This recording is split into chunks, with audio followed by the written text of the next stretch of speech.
Recapitulemos con la creación de la institución desde el año 2007 con un objetivo específico de desarrollar 2 macroproyectos que específicamente al momento del desarrollo de estos 2 macroproyectos nosotros vamos a tomar a consideración y vamos a desarrollar teóricamente en esta charla del día de hoy uno de estos ejes, el proceso de fiscalización de los aportes al sistema de seguridad social y para fiscales que realizan los sujetos que se consideran dentro del sistema de seguridad social y de aportes para fiscales objeto de cotización de manera obligatoria. La entidad nace en el 2007. En el año 2008 le asignan unas funciones específicas para el desarrollo de estas competencias y posteriormente, en el año 2012, a través de la ley 1607 del año 2012, se le genera a la entidad la posibilidad de que inicie procesos sancionatorios.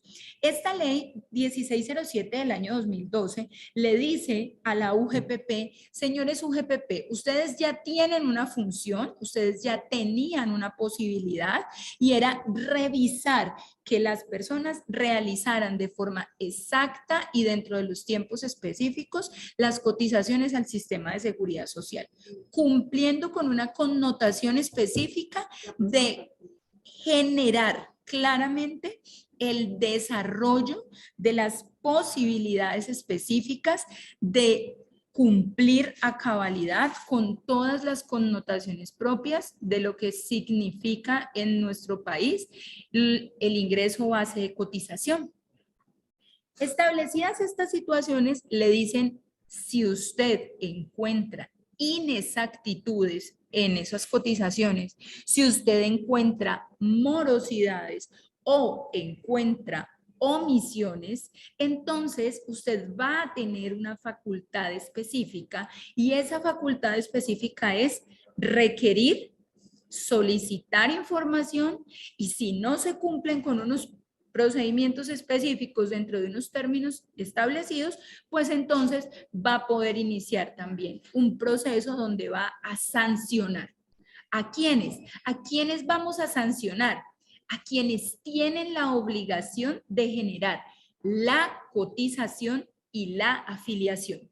Es decir, nuestros sujetos del proceso de determinación y fiscalización están enfocados en aquellas personas sobre las cuales recae la obligación de afiliar y cotizar al sistema de seguridad social. Así las cosas, entonces es absolutamente importante entender que la UGPP, al momento de empezar a desarrollar esto que es lo que más nos interesa, el proceso de fiscalización, pues entonces claramente va a tener que identificar a quiénes, por qué y cuáles son las normas que debemos aplicar para ello. La primera pregunta es decir, ¿a quiénes fiscalizo y por qué los fiscalizo? ¿A quiénes tengo derecho a pedirles información? ¿Qué información les puedo pedir? ¿Cuál es la información que me interesa de ellos? Entonces, lo primero que tenemos que decir es que la UGPP, dentro del desarrollo propio normativo de su proceso de fiscalización y haciendo un acopio de normas que vienen desde el año 1982, cuando se habla de forma específica de los parafiscales en el país, pues entonces dice, yo voy a fiscalizar 2 tipos de sujetos. Los que son cotizantes en calidad de trabajadores dependientes y los que son cotizantes en calidad de trabajadores independientes. ¿Cómo hago la fiscalización del trabajador considerado dependiente de ese sujeto de la cotización al sistema de seguridad social en su connotación de trabajador dependiente?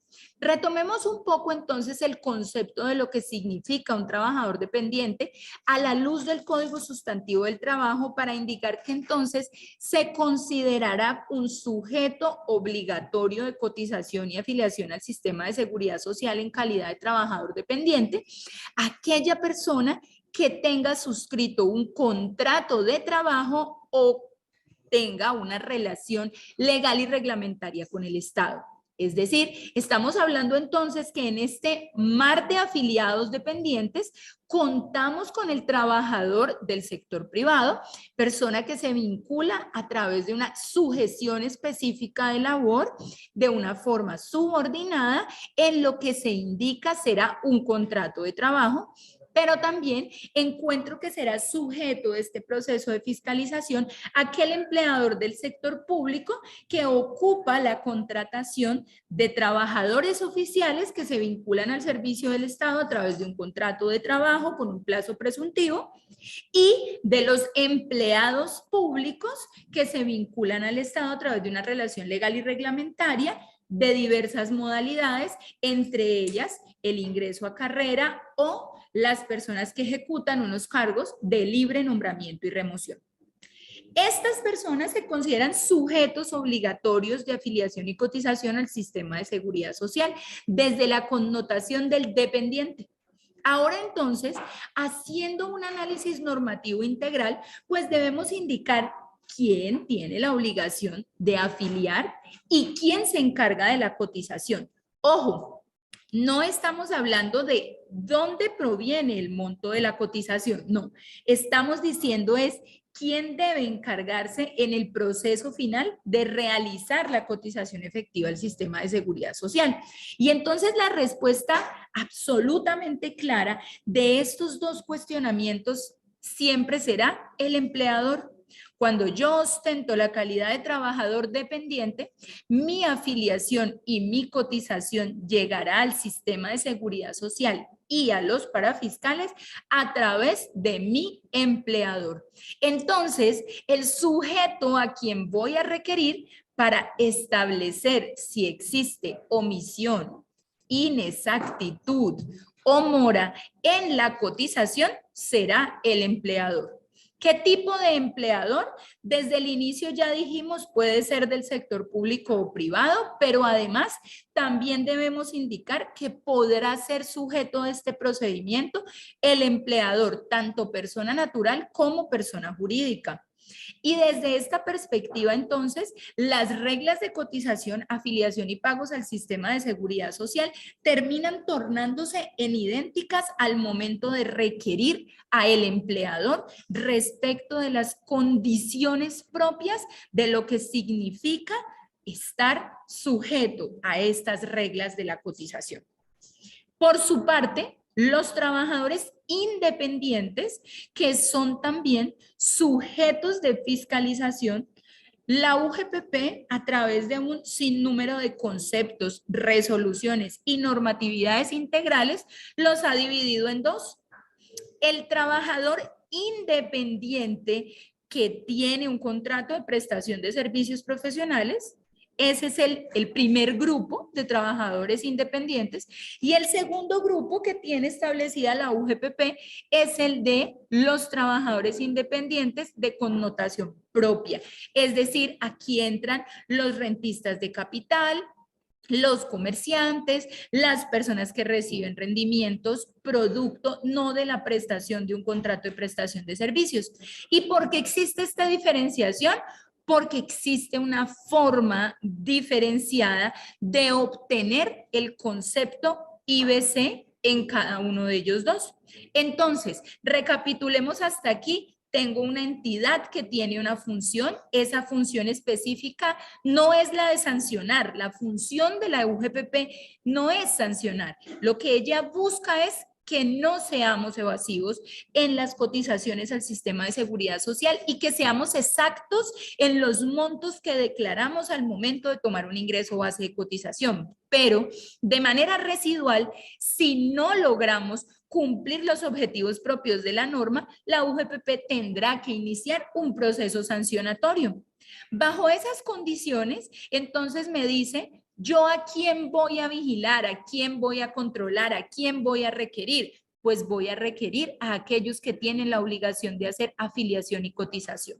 En los trabajadores dependientes, a su empleador; en los trabajadores independientes, a el individuo de manera específica, porque el trabajador independiente tiene a su cargo la obligación de afiliación al sistema de seguridad social y la cotización en unos específicos casos de aquellas personas que presten servicios a través de contrato de prestación de servicios en actividades consideradas o catalogadas por la norma de alto riesgo, es decir, en nivel 4 o 5, pues existirá una excepción a la norma, y es que la cotización de los aportes al sistema de seguridad social de estas personas tendrá que hacerlas directamente el contratante y no el contratista. Ya tengo claros los sujetos y ya sabemos cuáles son las funciones que tiene la entidad, cuáles son las competencias que tiene la entidad y cuáles son las razones por las cuales vamos a desencadenar lo que en este momento vamos a empezar a hablar. La UGPP entonces dice: usted debe hacer unas cotizaciones al sistema de seguridad social y unas cotizaciones en parafiscales. Es decir, que tiene necesariamente la facultad de revisar que mínimamente hagamos de manera adecuada 6 contribuciones específicas: salud, pensiones, riesgos laborales, caja de compensación familiar, SENA e ICBF. Estos son los 6 conceptos sobre los cuales se va a volcar la UGPP al momento de revisar la información que le presento al sistema. Bajo esta condición, entonces, establecido que revisará aportes al sistema de seguridad social y además revisará los parafiscales, observemos cuáles son los pasos que desarrolla la UGPP para lograr requerirnos y, si es que debe hacerlo, sancionarnos. El primer paso lo ha denominado la entidad acciones persuasivas. ¿Qué es lo que ellas buscan? Las acciones persuasivas buscan que efectivamente las personas a quienes la UGPP está observando que están siendo inexactos, que están siendo omisivos o que están en mora, pues probablemente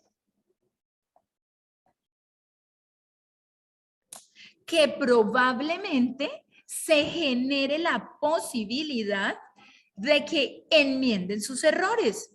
Venga, lo viene haciendo mal, lo persuado para que por favor lo haga bien.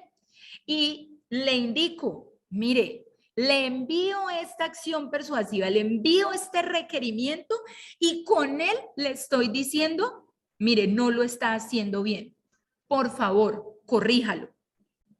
Si la persona a quien le llega el requerimiento accede a la manifestación presentada por la UGPP y corrige de manera voluntaria los errores que se hayan advertido en esta acción persuasiva, la UGPP no iniciará ningún otro tipo de acción en contra de este sujeto de derecho.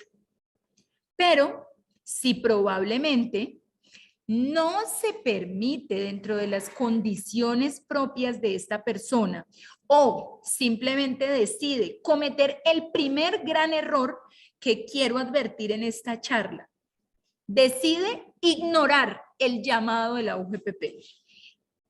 Si decides ignorar el llamado de la UGPP, pues entonces probablemente lo que va a ocurrir es que vamos a descender al punto siguiente. La UGPP va a ir al siguiente nivel, va a estar en el siguiente paso.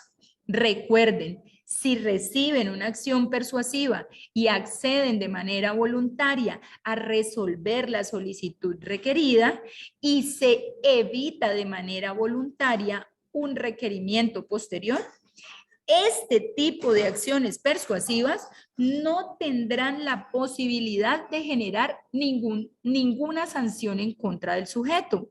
La acción persuasiva es esta invitación a revisar si lo estamos o no lo estamos haciendo bien. Así que, señores empresarios, punto número 1, recibimos una acción persuasiva de la UGPP, por favor, no hacer caso omiso a ella, por favor, atender con juicio y seriedad el requerimiento generado, porque aunque esta acción persuasiva no genera un efecto vinculante para sancionarte por este paso inicial, es absolutamente importante entender que es el primer momento en donde la entidad está teniendo una comunicación con nosotros y nos está diciendo, por favor, atienda algo que está haciendo mal. Entonces, si nos llega una acción persuasiva, ¿qué tenemos que hacer? Necesitamos inmediatamente activar 2 alarmas. Tenemos que llamar al contador y al abogado. Revisemos qué está pasando y hagamos una auditoría interna. Revisemos si lo que nos están diciendo está bien, revisemos si lo que nos están diciendo está mal. Por favor, revisemos qué es lo que está pasando. Porque al tener claramente establecido esto, al identificar de manera clara si estoy o no estoy incurriendo en una falta, voy a evitar que sea posteriormente sujeto de un proceso de determinación o fiscalización. Vamos a partir de la base en que recibimos la acción persuasiva y en algunos casos fuimos omisivos, o en otros casos, aunque no fuimos omisivos, consideramos que no teníamos nada que ajustar. Mi contador y mi abogado me dijeron, todo está bien, no hay nada que ajustar.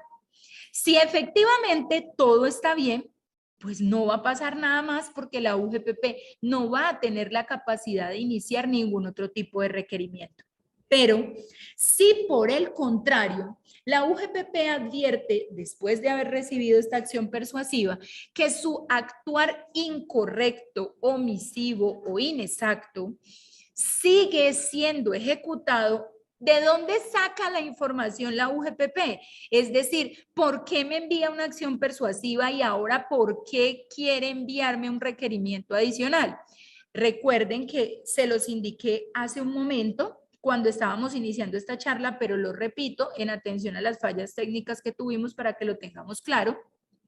El decreto 169 del año 2008 le permite a la UGPP hacer cruces de información con entidades de diversos tipos, entre ellas la DIAN.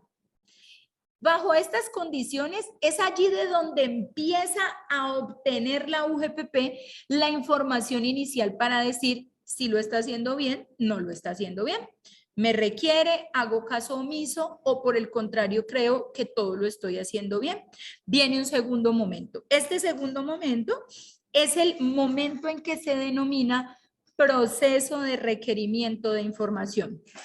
A partir de aquí, debo necesariamente advertir que si la UGPP nos envía una solicitud de requerimiento formal de información, ya no es como la acción persuasiva, que no gozaba de fuerza vinculante y que yo podía hacer caso omiso a ella y no iba a ser sancionado por esto. No, señores, si recibo un requerimiento formal de información por parte de la UGPP y no cumplo con la entrega de esta información dentro del tiempo y no cumplo con la entrega de esta información completa o no cumplo con la entrega de esta información con las tecnificaciones y requerimientos propios que la UGPP tiene presentado para ello, seré objeto de una sanción por no contestar adecuadamente el requerimiento de información.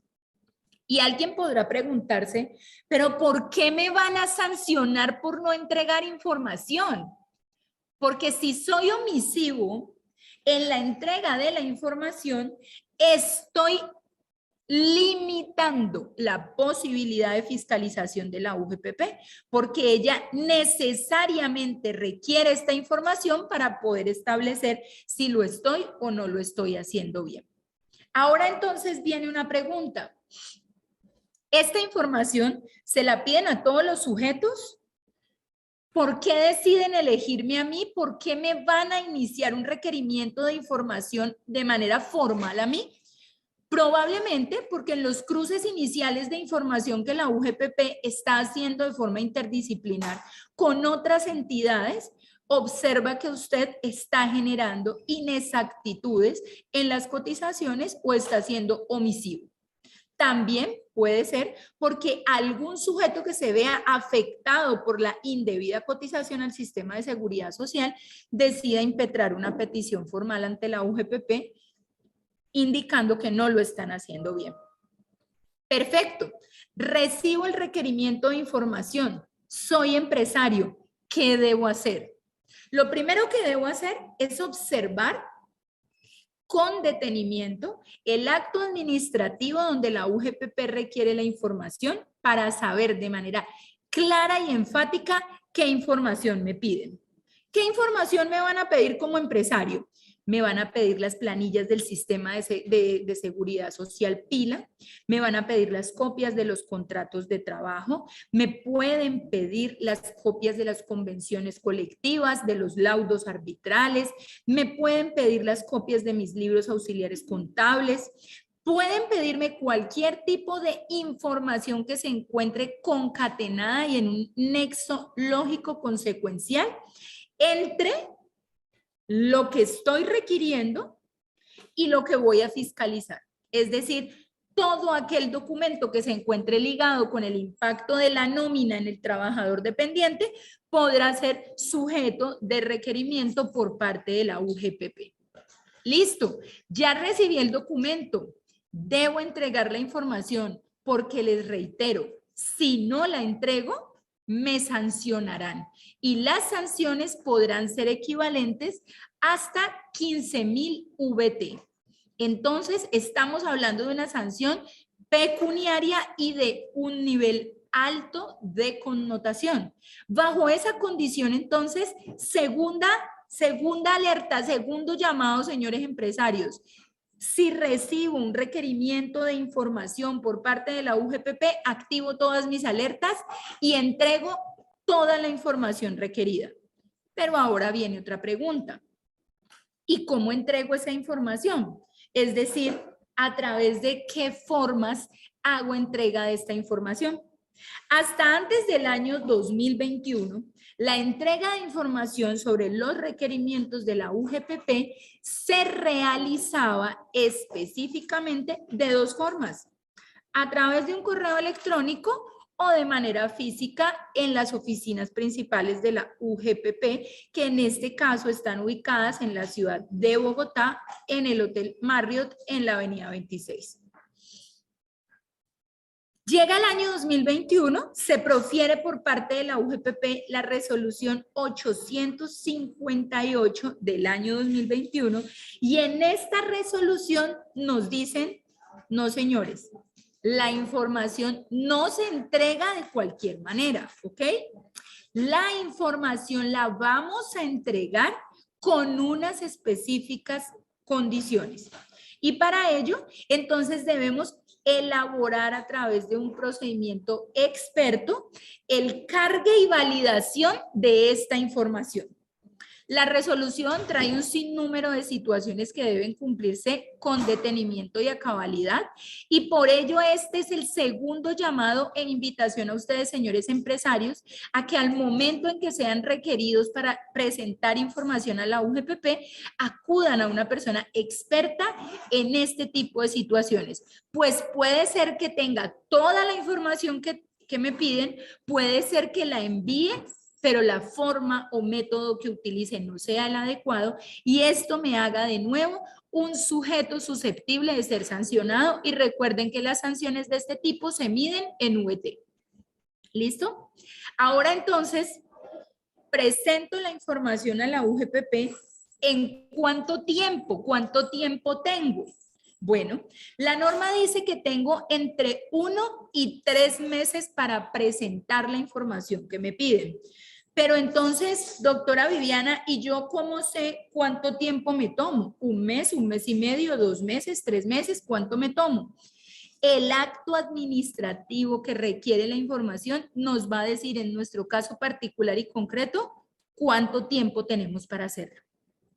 Y si no cumplimos con la entrega de la información dentro del tiempo, nos exponemos de nuevo a una sanción. ¿De qué dependerá que yo presente la información en un mes, en 2 meses, en 3 meses. ¿Cuál será la razón para que la UGPP me requiera por un mes, me requiera por 2 meses o me requiera por 3? Aunque la norma no trae una tabla de estandarización para definir cuáles son las razones por las cuales me dan más o menos tiempo para generar el proceso de la entrega de la información, los expertos en el tema y quienes han trabajado en las exposiciones de motivos de las normas que sustentan estos requerimientos, indican a cabalidad que dependerá de la complejidad y volumen de la información requerida, así como de la antigüedad de la información que nos requiere. ¿Listo? Entre 1 y 3 meses, entonces, entrego la información a la UGPP y a partir de este momento, entonces, la UGPP empieza a tener un tiempo para resolver sobre la información que le entrego.